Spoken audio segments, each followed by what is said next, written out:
کہ جہاں شبہ آ جاتا ہے تو وہاں حد ساکت ہو جاتی ہے۔ امام مالک رحمۃ اللہ علیہ کے نزدیک دو گواہوں کا موجود ہونا وہ شرط نہیں سمجھتے۔ فرض کر لیا لڑکا لڑکی جنگل میں جا رہے ہیں اور وہاں کوئی بندہ نہیں، انہیں برائی کا خدشہ ہے کہ کہیں ہم گناہ نہ کریں، اگر وہ ایجاب و قبول کر لیتے ہیں تو کیا وہ ان کا نکاح نہیں ہوگا؟ اس طرح کی سچی بات، یہ جو فرضی چیزیں ہوتی ہیں نا، ان سے اجتناب بھی کرنا چاہیے۔ آپ نے ابھی تک چینل سبسکرائب نہیں کیا تو سبسکرائب کا بٹن پریس کریں اور ساتھ ہی بیل آئیکن کا بٹن بھی پریس کر دیں۔ بسم اللہ الرحمن الرحیم۔ آپ دیکھ رہے ہیں زمیں زاد اور میں ہوں رضوان جراد۔ ناظرین، گزشتہ دنوں معروف عالم دین مولانا الیاس گھمن کی زنا کے بارے میں امام ابو حنیفہ کے حوالے سے ایک ویڈیو سوشل میڈیا پر گردش کر رہی ہے، اور اس ویڈیو نے سوشل میڈیا پر طوفان برپا کیا ہوا ہے۔ ناظرین، اس ویڈیو نے بہت سارے سوالات کو جنم دیا ہے۔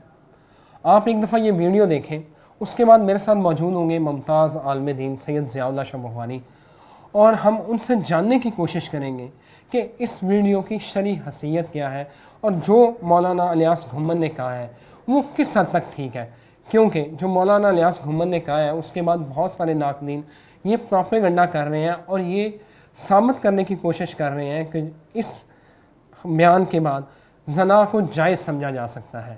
ناظرین، آپ یہ ایک دفعہ ویڈیو دیکھیں، پھر اس کے بعد میں سید ضیاء اللہ شاہ بخاری سے اس حوالے سے بات کروں گا کہ یہ کس حد تک درست ہے جو مولانا الیاس گھمن نے کہا ہے۔ وَلَوْ اسْتَأْجَرَ امْرَأَةٌ لِيَزْنِيَ بِهَا فَزَنَا بِهَا لَا يُحَدُّ فِي قَوْلِ أَبِي حنیفہ رحمہ اللہ تعالی۔ اگر کسی شخص نے عورت کو کرائے پر لیا پیسے دے کر کہ میں تمہیں اتنے پیسے دوں گا مجھے زنا کرنے دو، اجرت پر لیا اور اس سے زنا کیا، تو کہتے ہیں امام صاحب فرماتے ہیں اس عورت پر اس آدمی پر کوئی حد نہیں ہے۔ اب اعتراض کیا کرتے ہیں کہ دیکھو جی، امام ابو حنیفہ رحمۃ اللہ علیہ یہ زنا کے دروازے کھول رہے ہیں، امام ابو حنیفہ رحمۃ اللہ علیہ زنا کے دروازے کھول رہے ہیں، کہتے ہیں آدمی پیسے دے کر عورت سے زنا کرے تو ایسے آدمی پر حد ہی نہیں ہے۔ السلام علیکم شاہ جی۔ وعلیکم السلام۔ کیسے ہیں شاہ جی؟ اللہ کا احسان، آپ سنائیں۔ شاہ جی، یہ کیا مولانا نے پنڈورا باکس کھول دیا ہے؟ الیاس گھمن صاحب جو ہے امام ابو حنیفہ کی جو رائے ہے اس کو وہ دلیل بنا کر پیش کر رہے ہیں۔ الیاس گھمن صاحب کہنا کیا چاہ رہے ہیں کہ مطلب پیسے دے کے کیا مباشرت کسی عورت سے کی جا سکتی ہے؟ مولانا الیاس گھمن صاحب کی ابھی جو آپ نے بات کی ہے اور ان کے جس ویڈیو کلپ کو آپ نے پیش کیا ہے، میں سمجھتا ہوں کہ اس کو ذرا غور سے ناظرین کو پہلے دیکھنا چاہیے اور توجہ سے اس کو سننا چاہیے۔ یقیناً انہوں نے یہ گفتگو نہیں کی کہ یہ زنا کرنا جائز ہے اجرت دے کر یا ناجائز ہے، اس پہ تو وہ بات ہی نہیں کر رہے۔ اصل میں وہ اسلام کے اس قانون کی تشریح کرنا چاہ رہے ہیں کہ اسلام میں زنا کی جو حد ہے، جو اس کے بارے میں قانون ہے، سزا ہے، وہ کیسے نافذ ہوتی ہے، وہ کن شرائط کے ساتھ مجرم کے اوپر لاگو کی جاتی ہے۔ تو اس کے حوالے سے ہماری تمام مسالک کی جو فقہ ہے اس کے اندر بڑی تفصیلات اور شرائط موجود ہیں، چاہے وہ امام مالک رحمۃ اللہ علیہ کی فقہ ہو، چاہے امام ابو حنیفہ رحمۃ اللہ علیہ کی فقہ ہو جس کو ہم فقہ حنفی کہتے ہیں، فقہ مالکی، اس طرح امام بن حنبل رحمۃ اللہ علیہ کی فقہ حنبلی ہے، فقہ شافعی امام شافعی رحمۃ اللہ علیہ کی، ہمارے اہل حدیث کا جو موقف ہے، اس طرح جعفریہ، تو سب کی جو اپنی اپنی فقہ ہے اس کے اندر یہ حدود اللہ کے بارے میں جو شرائط ہیں اس کی بات ہوتی ہے کہ یہ شرط ہونی چاہیے مجرم کے اندر، یہ جب ساری شرائط جمع ہو جائیں تو پھر اس پر حد جو اللہ تعالیٰ کی حدود ہے وہ ان میں سے کوئی حد نافذ ہوتی ہے۔ اگر ان میں سے ایک بھی گر جائے، ایک حد، مثلا 8 شرائط ہیں، مثلا چور کا ہاتھ کاٹنے کے لیے اسلام نے جو حد بنائی ہے اس کا ہاتھ کاٹا جائے، تو اس میں 8 شرائط فقہاء کرام نے، ہمارے اسلاف ائمہ کرام نے متعین فرمائی کتاب و سنت کے دلائل کی روشنی میں، جن میں مثلا بالغ ہونا ایک شرط ہے۔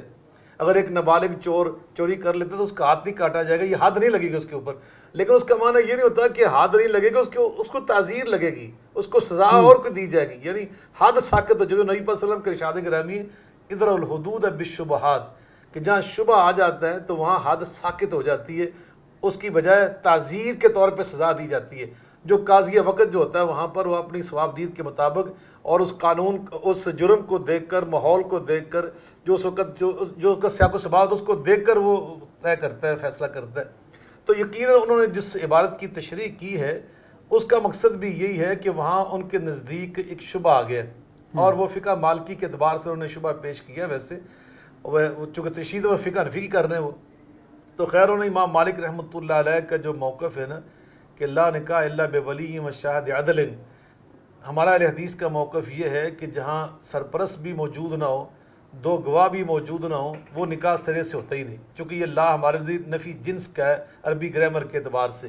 لیکن امام مالک رحمۃ اللہ علیہ کے نزدیک دو گواہوں کا موجود ہونا وہ شرط نہیں سمجھتے، وہ سمجھتے یہ لا نفی کمال کا ہے.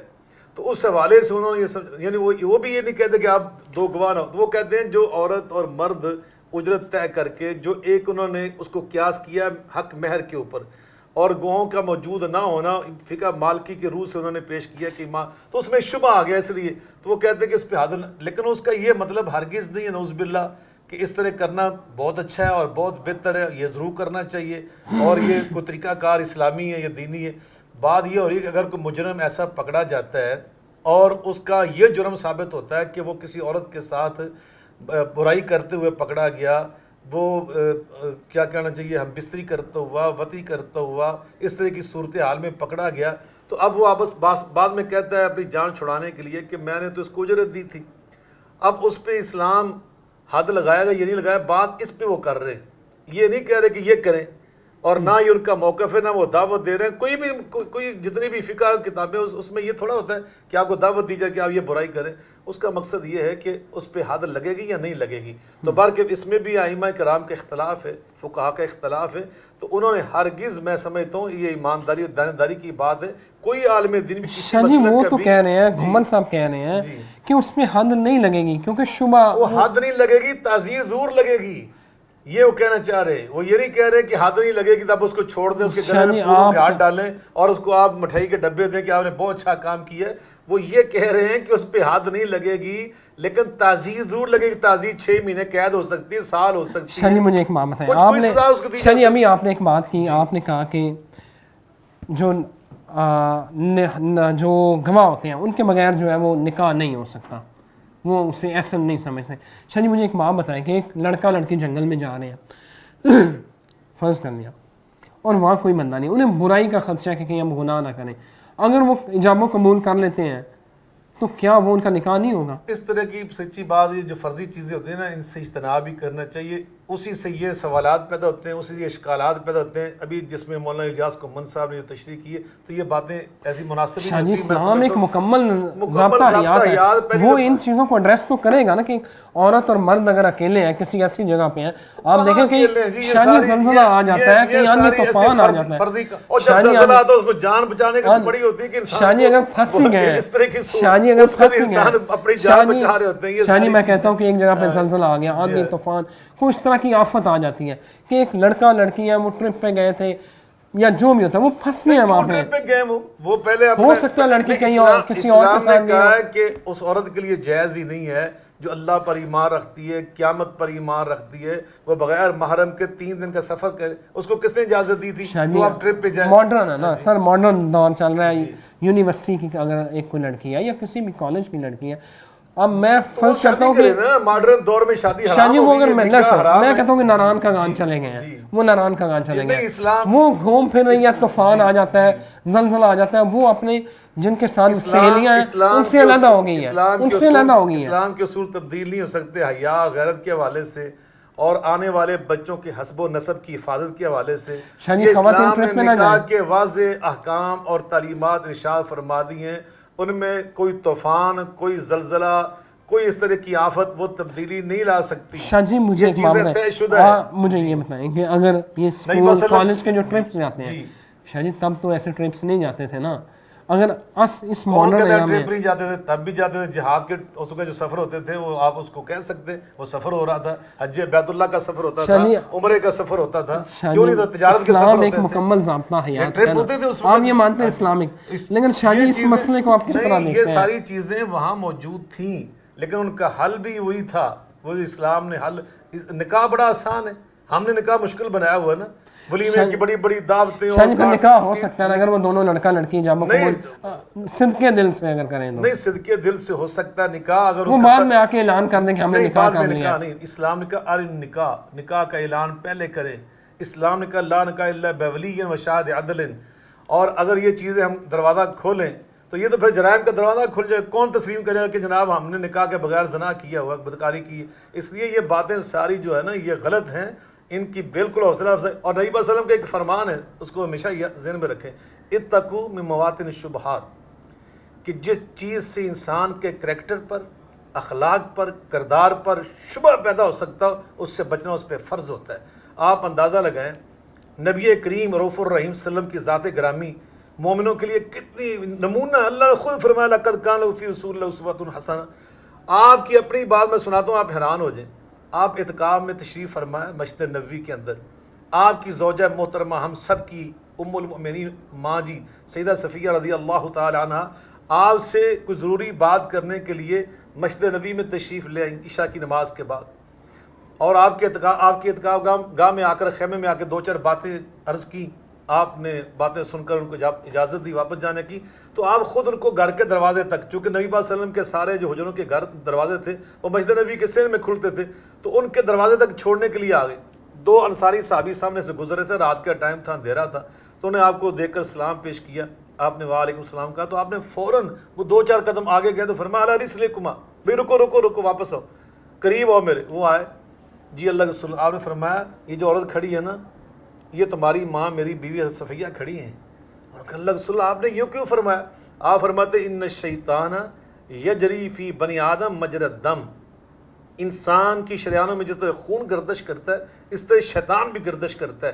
وہ تمہارے دلوں میں وسع پیدا کر سکتا تھا کہ میرے پاس کون ہو کھڑی ہے. انہوں نے کہا اللہ کے رسول کہاں آپ کی ذات گرامی ہم سوچ سکتے. میں سمجھتا ہوں نبی پاک صلی اللہ علیہ وسلم کے بارے میں ہرگز نہ وہ سوچ سکتے تھے نہ انہیں سوچنا تھا.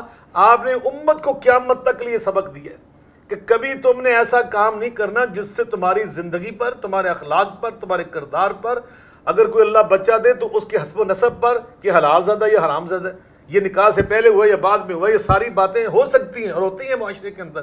اس لیے آنے والے بچے کی عزت, اس کی ناموس, اس کی زندگی اور اس کا جو پورا مستقبل ہے پوری زندگی کا, اس کو محفوظ رکھنے کی اسلام نے ہمیں یہ پابند کیا ہے کہ آل نکاح, ایسا کوئی نکاح نہ کرو جو خفیہ, جو جانتے ہی کوئی نہیں کہ نکاح ہوا یا نہیں ہوا, کوئی اس کا گواہ ہی نہیں. اچھا جی, آپ کی بات بالکل ٹھیک, میں اس سے متفق ہوں. آپ مجھے ہاں یا نہ میں جواب دیں کہ کیا خواتین کا اپنے کالج یونیورسٹی کے جو ٹرپس ہوتے ہیں ان پہ جانا حرام ہے, حلال ہے, جائز ہے, ناجائز ہے, نہیں جانا چاہیے؟ میں عرض کرتا ہوں وہ جو ٹرپ ہوتے ہیں نا, اس کے بارے میں علماء نے اجتہاد کیا ہے کہ جو عورت بڑی ہو جائے اور اس کے ساتھ اور عورتوں کا اجتماع ہو, اس کا محرم ہونا چاہیے ساتھ سفر میں. اگر محرم نہیں ہے اور ایسا سفر ہے جو بڑا ہی ناگزیر ہے, بہت ناگزیر ہے, اس کے بغیر اس کا چارہ کار نہیں, اور عورتیں بھی اس کے ساتھ ہیں جن کے محرم ان کے ساتھ ہیں, تو پھر وہ جو عورتوں کا اجتماع ہوتا ہے نا, اکٹھ ہوتا ہے, ان کا جو وجود ہوتا ہے وہ پھر ایک محرم کی شکل اختیار کر لیتا ہے. لیکن یہ جو ٹرپ ہم نے بنائے ہوئے نا, ان کی کوئی ضرورت نہیں ہے, اس سے شکوک و شبہات جنم لیتے ہیں, ان کی ضرورت نہیں ہے. میں سمجھتا ہوں اس سے اجتناب کرنا چاہیے. ہماری بیٹیوں کی عزت, ہماری بہنوں کی ناموس, وہ ان ساری چیزوں سے بڑی قیمتی ہے. اور یاد رکھیے کہ آج اس کی بڑی ضرورت ہے, اور خاندانی نظام اور سسٹم اس کو مضبوط رکھنے کے لیے یہ بنیاد ہے کہ ان کی شہرت کبھی داغدار نہ ہو, ان کا کردار ہمیشہ پاکیزہ اور صاف ستھرا نظر آئے. تھینک یو ویری مچ شاہ جی, بہت شکریہ. آپ نے ضیاء اللہ شاہ صاحب کی باتیں سنی, انہوں نے مولانا الیاس گھومن صاحب کی جو بات ہے وہ کیا کہنا چاہ رہے تھے اس کا بڑا مدلل جواب دیا ہے. اس کے علاوہ بیچ میں ہم نے جو ایک اور ایشو ریز کیا اس کے اوپر بھی بڑی سیر حاصل اور بڑی فکر انگیز جو ہے شاہ جی نے اس کا بھی جواب دیا ہے. اور مزید خبروں اور اپڈیٹس کے لیے اگر آپ نے میرا چینل سبسکرائب ابھی تک نہیں کیا تو آپ سبسکرائب کیجئے. Thank you very much.